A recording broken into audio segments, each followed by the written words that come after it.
Olá, meu irmão, minha irmã. Mais uma vez, o programa Voz da Igreja está começando. Obrigado por estar conosco neste canal, neste horário. Vamos neste caminho para a Páscoa, neste tempo favorável de conversão, vamos partilhar a nossa fé. Vamos exercitar-nos na mudança interior, iluminados e estimulados pela palavra de Deus. Bebendo da fonte é o nosso primeiro bloco. Vamos mergulhar no mistério da palavra de Deus escrita na Sagrada Escritura. Vamos mergulhar no texto que vamos ouvir e partilhar na liturgia deste domingo, o segundo domingo da Quaresma. Se você tem aí por perto a sua Bíblia, então pode tomá-la. Vamos abrir a nossa Bíblia no Evangelho de Marcos, capítulo 9, versos 2 a 10. 6 dias depois, Jesus levou consigo Pedro, Tiago e João e os fez subir a um lugar retirado, numa alta montanha, a sós. Então, Jesus foi transfigurado diante deles, e suas vestes tornaram-se resplandecentes, tão brancas como nenhuma lavadeira na face da terra poderia branqueá-las. Apareceram-lhes Elias e Moisés falando com Jesus. Pedro tomou a palavra e disse a Jesus: Rabi, é bom estarmos aqui. Façamos 3 tendas, uma para ti, outra para Moisés e outra para Elias. Na realidade, Pedro não sabia o que falar, pois eles estavam tomados de medo. Desceu então uma nuvem que os cobriu com sua sombra, e da nuvem saiu uma voz: Este é o meu filho amado, escutai-o. De repente, olhando ao redor, não viram mais ninguém a não ser Jesus com eles. Ao descerem da montanha, Jesus ordenou-lhes que não contassem a ninguém o que tinham visto, até quando o Filho do Homem ressuscitasse dentre os mortos. Eles guardaram para si o que foi dito, mas discutiam sobre o que significaria esse ressuscitar dos mortos. Meu irmão, minha irmã, estamos então no caminho da Páscoa, a festa primordial, o mistério fundante da nossa fé. Estamos neste ciclo da Páscoa que começa com uma caminhada de conversão que é a Quaresma. E haveremos de saborear depois do Tríduo Pascal, saborear essa presença do Senhor num longo e fecundo tempo pascal, que nos faz perceber que Ele continua para sempre no meio de nós, vivo, ressuscitado, presente, indo com os seus na história que avança para a plenitude. Todos os anos, no primeiro domingo da Quaresma, lemos aquele texto das tentações de Jesus, como lemos e meditamos no último programa, na versão bem sintética do Evangelho de Marcos. E todos os anos também, no segundo domingo da Quaresma, nós lemos e meditamos o texto da transfiguração de Jesus, como nós lemos também neste ano na versão de Marcos. E aqui nos colocamos então diante de 2 realidades, ou de 2 coisas que tocam a nossa humanidade. Uma delas é o pecado. Somos tentados todos os dias, assim como o próprio Jesus. E com ele aprendemos a vencer o tentador. Por isso, quando nós rezamos Não nos deixeis cair na hora da tentação. O que nós pedimos ao Pai é que Ele nos ajude a escolher sempre a Ele. E isso significa não cair, como Jesus não caiu, porque escolheu o Pai, escolheu ser filho, escolheu estar com o Pai sem forçar o Pai a nada, escolheu não trocar de Pai. São as tentações. Mas é também importante nós percebermos que esta é uma coisa, é uma realidade que nos toca, a do pecado, porque somos tentados todo o tempo. Há sempre uma outra voz que, como a Adão e Eva, nos sugere um outro caminho, ou uma outra voz como também Jesus escutou, querendo roubá-lo do Pai, do amor do Pai, da fidelidade do Pai, da filiação.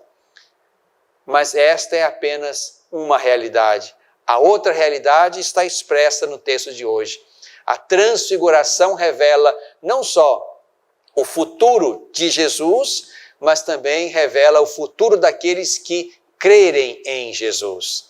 Aqui estamos dentro do contexto do Evangelho de Marcos, exatamente após o primeiro anúncio da paixão, aqui no final do capítulo 8, onde Jesus diz então que o Filho do Homem, que é um título messiânico que ele toma para si, o Filho do Homem vai sofrer muito, ser rejeitado, vai ser morto e ao terceiro dia ressuscitar.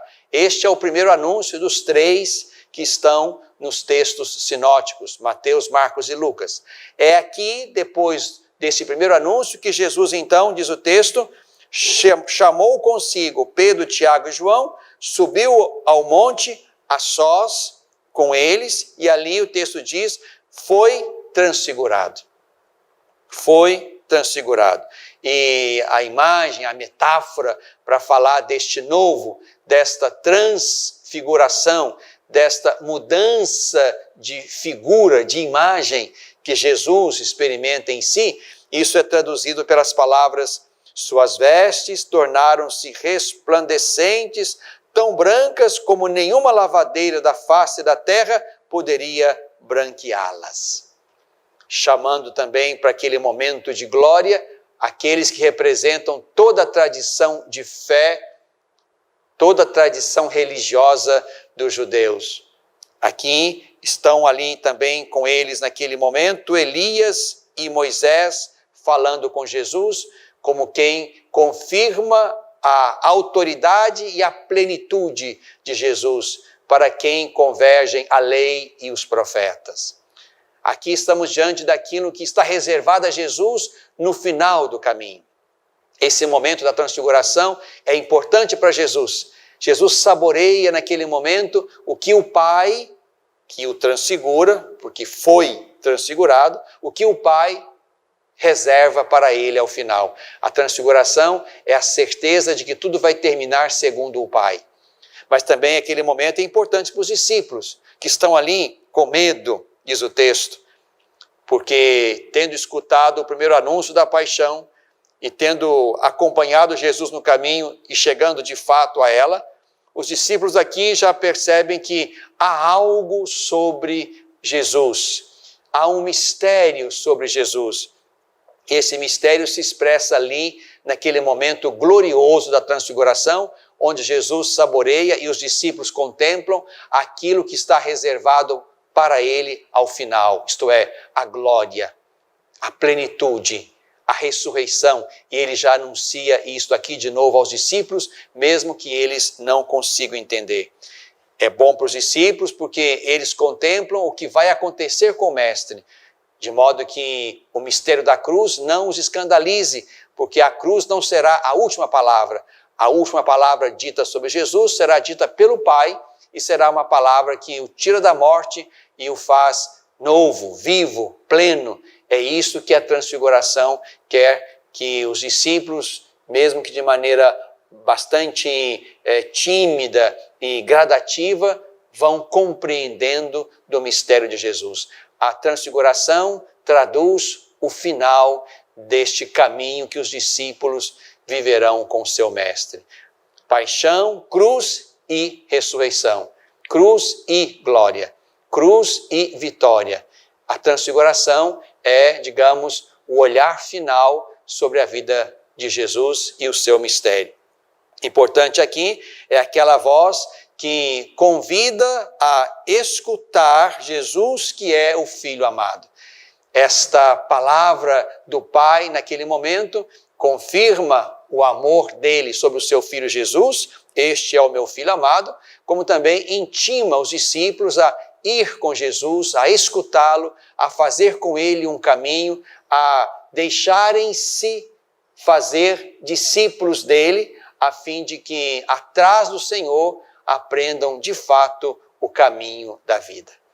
Neste domingo da transfiguração, eu e você, meu irmão, minha irmã, diante do mistério da dor, da paixão, da morte, também a minha dor, a minha paixão e a minha morte, como a sua, nós somos chamados a, olhando para Jesus, como também o texto diz, que contemplaram ao final só Jesus, não viram mais ninguém a não ser Jesus com eles. É nesse mistério de fé em que nós olhamos para Jesus e o temos diante de nós, no olhar de fé, é aí que entendemos que atrás do nosso caminho de fé e de missão, marcado também por dor, por paixão e por morte, aí está reservada também para nós a glória, a ressurreição, a transfiguração que fará do nosso ser filho de modo imperfeito agora, fará de nós filhos imperfeitos que estamos no caminho, fará de nós filhos perfeitos que no caminho de Jesus também trilhamos com ele a sua paixão e a sua morte e por isso também com ele reinaremos vivos. A quaresma que estamos vivendo é um convite a vencer o pecado e a nos colocar atrás de Jesus como discípulos que queremos tão somente ser como o nosso Mestre, alcançar a maturidade humana, espiritual de Jesus, porque é aí que nós nos realizamos como filhos e filhas de Deus no caminho da história até que chegue à plenitude. Bebemos da fonte.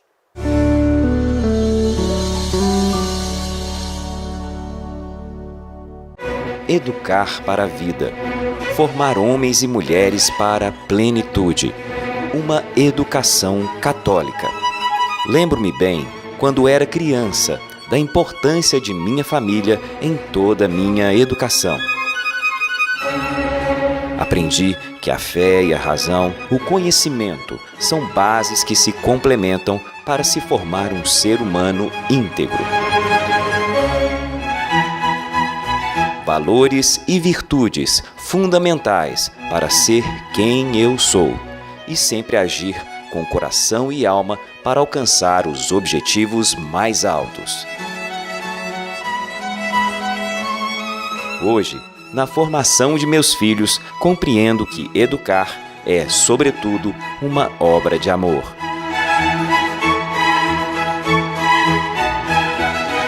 Colégio Magnífica.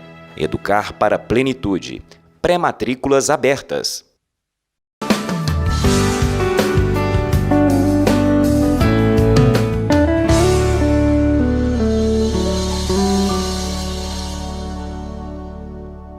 No coração deste tempo, neste tempo de conversão, que é a Quaresma, somos chamados a realizá-la pouco a pouco também na nossa vida pessoal, eclesial e social, já que a conversão não é simplesmente um exercício interior que muda um sujeito, uma pessoa, mas a conversão que eu realizo em mim, ela se expande também para o ambiente que eu frequento, para a igreja da qual faço parte, para o mundo onde estou inserido.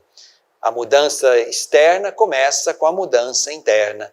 Por isso que é importante que nesse tempo da Quaresma nos dediquemos verdadeiramente ao movimento interior de conversão. A prática externa da Quaresma, naquilo que a Quaresma não nos sugere, e vamos falar disso, essa prática externa da Quaresma precisa mover-nos interiormente, para que não sejam práticas nem vazias, nem hipócritas, que fazemos para que os outros vejam, como diz Jesus. Mas essas práticas tão importantes e oportunas na Quaresma, essas práticas nos ajudem no exercício e na atividade interior da conversão. Na quarta-feira de cinzas, ouvimos e meditamos aquele belo texto do Evangelho de Mateus, um fragmento do Sermão da Montanha, onde Jesus falava daquelas 3 atitudes que nos ajudam no processo de conversão. Importante é que nós não as façamos para que sejamos vistos, mas as façamos para que possamos progredir dia após dia naquelas direções que nos farão novos. E são 3 direções. A esmola, que significa mais do que dar alguma coisa, mas a experiência cotidiana da misericórdia, esse olhar sobre o outro, de modo que a vida do outro, o pedido do outro, o sofrimento do outro me incomode a ponto de dar a ele ou fazer por ele alguma coisa, isto é a esmola. A esmola nos educa para o outro. A esmola, ou a caridade, ou a misericórdia, é exatamente o nosso movimento na direção do outro. E aqui está o primeiro eixo de conversão. Somos chamados a recuperar o outro, a não considerá-lo como um nada, um ninguém, um invisível. Não, nós somos uma comunidade de irmãos e precisamos crescer na capacidade de conviver, de nos ajudar, de cuidar-nos uns dos outros com amor, de dialogar com amor, como propõe a campanha da fraternidade. É importante que esse movimento na direção do outro seja também um movimento que nos faça perceber que aqui há conversões a fazer. O nosso mundo vai nos educando ou deseducando, porque é coisa que precisamos vencer. Enquanto isso é espírito do mundo, o nosso mundo vai nos levando a uma postura de indiferença, de deletação do outro, de preocupação com as minhas coisas e nenhum interesse por aquilo que é do outro ou por aquilo que é da sociedade. O nosso mundo vai nos tornando egoístas, vai nos tornando fechados em nós mesmos. Portanto, esse movimento na direção do outro é um movimento importante e oportuno de conversão, porque nós somos uma família. E nesta família, irmãos cuidam uns dos outros, irmãos se ajudam. E a via da empatia, da compaixão, do diálogo, estes são caminhos pelos quais eu enxergo e me interesso pelo outro e permito também que ele esteja comigo na minha vida, na minha história, me ajudando a ser plenamente aquilo que eu devo ser. Filho de Deus, irmão deste que está comigo no caminho. Mas além da esmola que nos educa para o outro, Jesus também lá naquele texto e naquela quarta-feira de cinzas nos chamava ao exercício da oração. A oração é a nossa conversão na direção de Deus. Nós rezamos porque sabemos que alguém nos escuta, senão seríamos esquizofrênicos espirituais que falamos sozinhos na direção do nada. Não. A oração nos educa para uma comunhão, para um mistério de comunhão entre nós e Deus, a quem rezamos, que nos escuta e que fecunda a nossa conversa, o nosso diálogo com a sua presença que consola, que acalma, que fortalece, que ilumina. É assim o resultado bom da oração que fazemos. A oração, portanto, é o nosso movimento de conversão na direção de Deus, de maneira que nós não queiramos construir nosso caminho sem esta intimidade, sem esta proximidade com Ele. Ele quer estar conosco, bem perto de nós, falar conosco, como rezamos na oração eucarística número 5, e quer também que nós façamos um movimento de ir a Ele, de permanecer com Ele. Por isso é importante esse exemplo de Jesus, que no Evangelho de hoje e tantas outras vezes sobe ao monte ou vai para algum lugar deserto para rezar. É ali na experiência do Pai que Jesus encontra força para avançar, para agir e falar com autoridade, para saber que tudo vai terminar bem, porque é o Pai que o ama, que está no controle de todas as coisas, e é o Pai quem soberanamente coordena e administra a história, a fim de que tudo possa, de fato, convergir para Ele. É assim que cremos. Mas há ainda uma terceira atividade, um terceiro exercício espiritual, que é o jejum. Se a esmola nos converte na direção do outro, se a oração nos converte na direção de Deus, o jejum, digamos assim, nos converte naquilo que nós temos de descontrole, de desequilíbrio. O jejum precisa ser um exercício de conversão interior, de ajuste, de equilíbrio interior, de modo que eu decida em que direção quero levar a minha vida, o que devo e o que quero fazer por causa de Deus, na graça dele e para ser agradável a ele. O jejum não pode ser uma mera privação de não comer isto ou não beber aquilo. Isto até nos parece bastante fácil, já que temos hoje uma fartura grande, onde facilmente substituiríamos uma coisa por outra. Não se trata deste jejum de uma mera privação de coisas a comer ou a beber.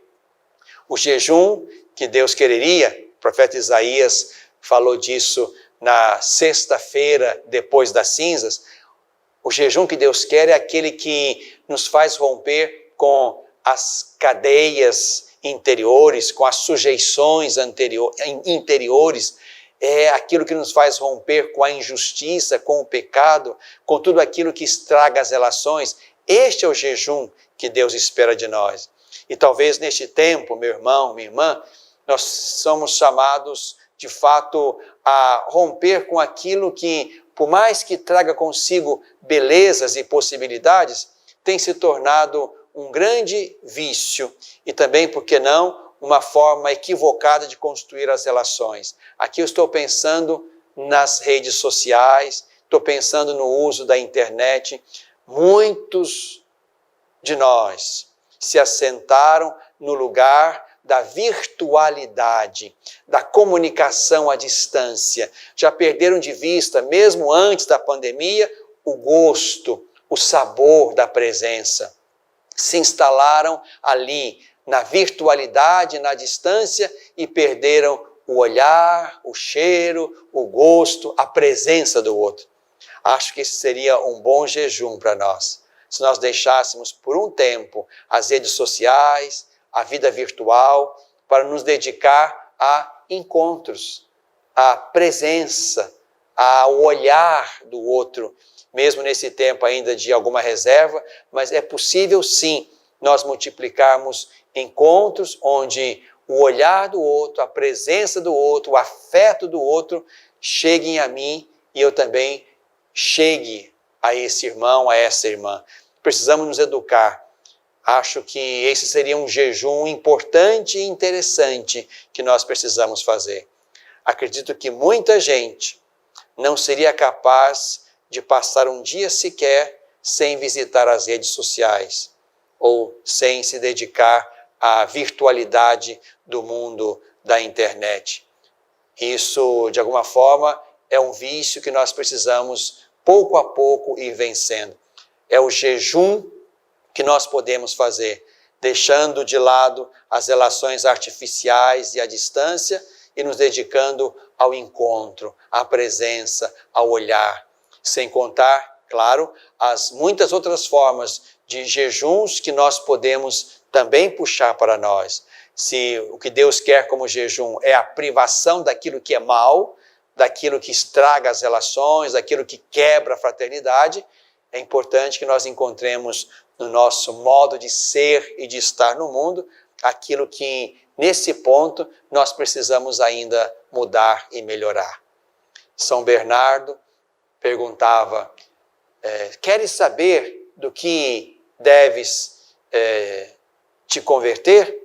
Ele responde, afasta-te das tuas vontades. Pode ser que nós tenhamos que visitar nossas vontades para perceber onde é que nós nos instalamos, onde estão os nossos gostos e preferências, onde estão as coisas, as pessoas, os sentimentos, os pecados que estão marcadamente na nossa história, para aí poder rever muitas coisas e encontrar a vontade certa e a direção certa. Jejuar significa, sobretudo isso, tomar posse da minha liberdade e vivê-la segundo Deus e para Deus. Nesse ponto, São José é um belo exemplo para nós. No coração deste tempo.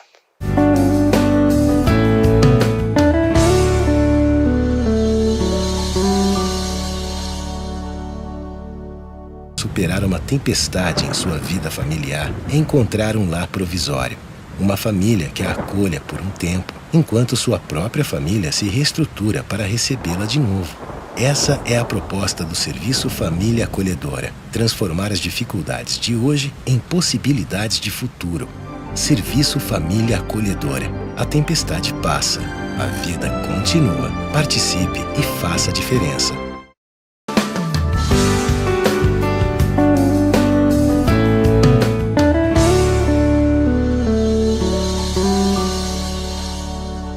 Na tradição da igreja há uma bela e histórica devoção a São José. Estamos no ano de São José. Quero convidar você, meu irmão, minha irmã, a encontrar e a utilizar orações que fazem parte do patrimônio espiritual da igreja, orações dedicadas a São José, ladainha de São José, orações que os papas, os santos, outros santos escreveram sobre São José. É hora de alimentar uma sadia devoção na direção deste patriarca, justo, santo, fiel, casto, que é para nós modelo de uma vontade, de uma liberdade oferecida a Deus, como também a sua bela e santa Maria. Então, nesse tempo, quero convidá-lo, meu irmão, minha irmã, a um exercício bonito e sadio de uma devoção a São José, fazendo comunhão assim com o desejo do Papa, que nos colocou dentro deste ano de São José, e também daqui a pouco entrando neste ano da família, que começa no dia 19 de março, onde, mirados nele, haveremos de também construir nossas famílias, que contarão, como sempre contaram, com a bondosa e poderosa intercessão deste patriarca.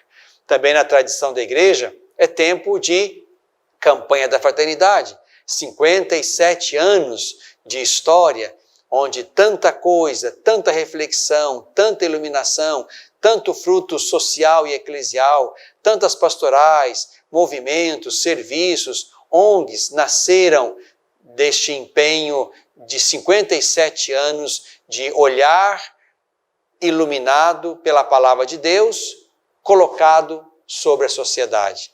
Isto foram as campanhas da fraternidade, uma iluminação da nossa realidade com a luz da palavra e iluminada a realidade com a palavra de Deus, foram pensados ao longo desse caminho uma presença e uma colaboração bonita dos discípulos do Senhor na transformação da sociedade. E muita coisa boa aconteceu no caminho. Neste ano também quero convidar você a encontrar-se aí em casa com seus amigos, com aqueles com quem você reza na comunidade, para realizar os encontros da campanha da fraternidade, que nesse ano nos chama ao diálogo amoroso. Fraternidade e diálogo, um compromisso de amor. Temos que aprender todos os dias a dialogar, para que nossas diferenças, aquilo que nós temos como o nosso próprio, que isso seja colocado à mesa com respeito, com amor, a fim de que encontremos juntos, na fadiga da busca da verdade, encontremos juntos o caminho da verdade. E a verdade é Jesus. Tudo que condiz com Ele e que é coerente com Ele, isto é verdade. Mas haveremos de construir isso no diálogo com os irmãos e irmãs e todos nós num caminho de conversão que nos identifica e aproxima com Jesus.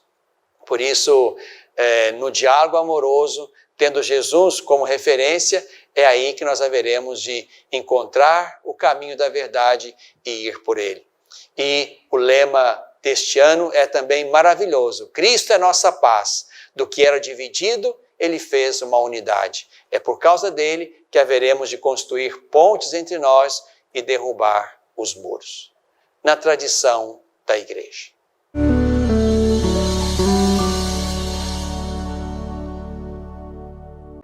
Educar para a vida. Formar homens e mulheres para a plenitude. Uma educação católica. Lembro-me bem, quando era criança, da importância de minha família em toda a minha educação. Aprendi que a fé e a razão, o conhecimento, são bases que se complementam para se formar um ser humano íntegro.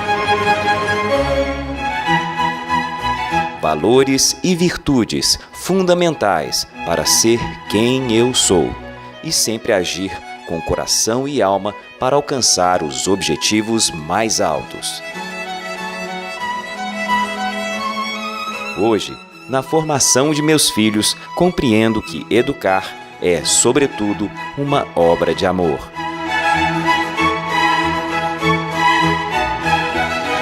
Colégio Magnífica. Educar para a plenitude. Pré-matrículas abertas.